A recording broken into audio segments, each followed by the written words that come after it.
জনপ্ৰিয় অভিনেতা যতীন বৰা ডাঙৰীয়া উপস্থিত থাকিব। আৰু ৰাতিলৈ আমাৰ অসমৰ জনপ্ৰিয় কণ্ঠশিল্পী মানস ৰবীন, নীলাক্ষী নেওগ, ৰিচা ভৰদ্বাজ, কৃষ্ণমণি চুতীয়া, মন্টুমণি শইকীয়া আৰু প্ৰশান্ত ৰাজখোৱাই এটা অনুষ্ঠান পৰিৱেশন কৰিব। আৰু 16 তাৰিখে কাইলৈ ঠিক পুৱা 10 বজাৰ লগে লগে মুখ্য আমাৰ অনুষ্ঠান হ'ব। তাৰপিছতে আমাৰ ডক্টৰ সুধাকান্ত ভূপেন হাজৰিকাৰ জন্ম শতবৰ্ষ উপলক্ষে তেখেতৰ শ্ৰদ্ধাঞ্জলি জ্ঞাপন কৰা হ'ব। তাৰপিছত জুবিন গাৰ্গ ডাঙৰীয়ালৈ শ্ৰদ্ধাঞ্জলি জ্ঞাপন অনুষ্ঠান আছে। আৰু ঠিক 11 বজাৰ লগে লগে আমাৰ সদৌ অসম ভিত্তিক জ্যোতি সংগীত প্ৰতিযোগিতা আৰু সদৌ জিলাভিত্তিক যি আমাৰ সমবেত জ্যোতি সংগীত প্ৰতিযোগিতা আমাৰ অনুষ্ঠিত হ'ব। গধূলিলৈ আমাৰ প্ৰয়াত তৰুণ বৰবৰাৰ স্মৃতি আমাৰ সাংস্কৃতিক অনুষ্ঠান অনুষ্ঠিত হ'ব। এই সাংস্কৃতিক অনুষ্ঠান উদ্বোধন কৰিব ঠেঙালকুছি সাহিত্য পৰিষদৰ সন্মানীয় মুখ্য কাৰ্যবাহী সদস্য ডক্টৰ কুমুদ চন্দ্ৰ কছাৰী ডাঙৰীয়াই।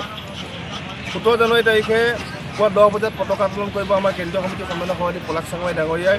তাৰপিছতে আমাৰ চৰিত্ৰপূৰ্ণ অনুষ্ঠান আৰম্ভণি কৰিব কেন্দ্ৰীয় সমিতিৰ সন্মানীয় সাধাৰণ সম্পাদক বিজন বায়ন ডাঙৰীয়াই। সতীৰ্থ স্মৰণ অনুষ্ঠানত আমাৰ মুকলি কৰিব যুৱ ছাত্ৰ পৰিষদৰ মুখ্য উপদেষ্টা ৰাণা প্ৰতাপ বৰুৱা ডাঙৰীয়াই।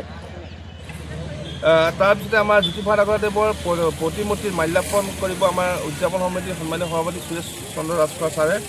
তাৰপিছতে আমাৰ তিতাবৰৰ প্ৰায় 500-600 মহিলাই দিহানামৰ শিল্পীয়ে একেলগে দিহানাম পৰিৱেশন কৰি আমাৰ মুকলি মঞ্চ উদ্বোধন কৰিব। আৰু ঠিক 12 বজাৰ লগে লগে আমাৰ তিতাবৰৰ ছাত্ৰ ছাত্ৰী, তিতাবৰৰ আমাৰ আই মাতৃসকল আৰু আমাৰ যুৱ ছাত্ৰসকলৰ সতীৰ্থতা সকলো ৰাইজ মিলি একেলগে আমি প্ৰায় 2-3 হাজাৰ মানুহে আমি একেলগে মিলি আমি মায়াবিনী পৰিৱেশন কৰিম। তাৰপিছতে আমাৰ সাংস্কৃতিক সমাৰোহ যি কাৰ্যসূচী আছে, কাৰ্যসূচী আমাৰ আৰম্ভণি হ'ব। তাৰ লগে লগে আমাৰ মুকলি সভাখন আৰম্ভ হ'ব। মুকলি সভাত সভাপতিত্ব কৰিব আমাৰ কেন্দ্ৰীয় সমিতিৰ সন্মানীয় সভাপতি পলাশ চাংমাই ডাঙৰীয়াই।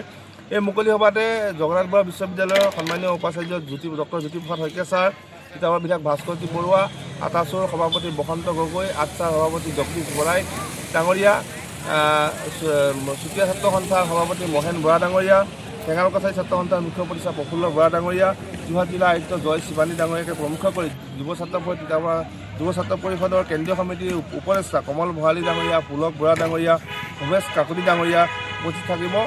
আৰু যুৱ বক্তা ত্ৰিদীপ ভাগৱতী ছাত্ৰ ছাত্ৰী যুৱক যুৱতীসকলৰ উদ্দেশ্যে বক্তব্য দিবলৈ এই সভাত উপস্থিত থাকিব।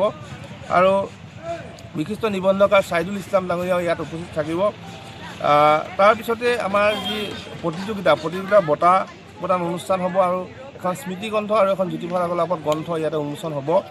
তাৰপিছতে আমাৰ যোৰহাট জিলাৰ অন্তৰ্গত প্ৰায় 12-13গৰাকী আমি শিল্পীক এটা সম্বৰ্ধনাটো এটা অনুষ্ঠান আছে, সম্বৰ্ধনা অনুষ্ঠান ইয়াতে অনুষ্ঠিত হ'ব। তাৰপিছতে আমাৰ জ্যোতিপ্ৰসাদ আগৰৱালাদেৱৰ জীৱনভিত্তিক এটি জ্যোতিনাট্য অনুষ্ঠান জ্যোতি যুগান্তৰ ইয়াতে প্ৰদৰ্শন কৰা হ'ব। আৰু ঠিক সন্ধিয়া 8 বজাৰ লগে লগে অসমৰ কেইবাগৰাকী জনপ্ৰিয় শিল্পী মই খন্তেক আগতে কৈ গৈছিলোঁ, মানস ৰবীন, নীলাক্ষী নেওগ, ৰিচা ভৰদ্বাজ, কৃষ্ণমণি চুতীয়া, প্ৰশান্ত ৰাজখোৱা, মন্টুমণি শইকীয়াই ইয়াতে গীত পৰিৱেশন কৰিব আৰু এই সমগ্ৰ পৰিৱেশটো জীপাল কৰি তুলিব। গতিকে আমি এই সকলোখিনি অনুষ্ঠানলৈ আমি তিতাবৰ বৰহোলাত যোৰহাটবাসী ৰাইজৰ উপস্থিতি, সহায় সহযোগিতা আমি উদযাপন সমিতি আন্তৰিকতাৰে কামনা কৰিছোঁ। ধন্যবাদ।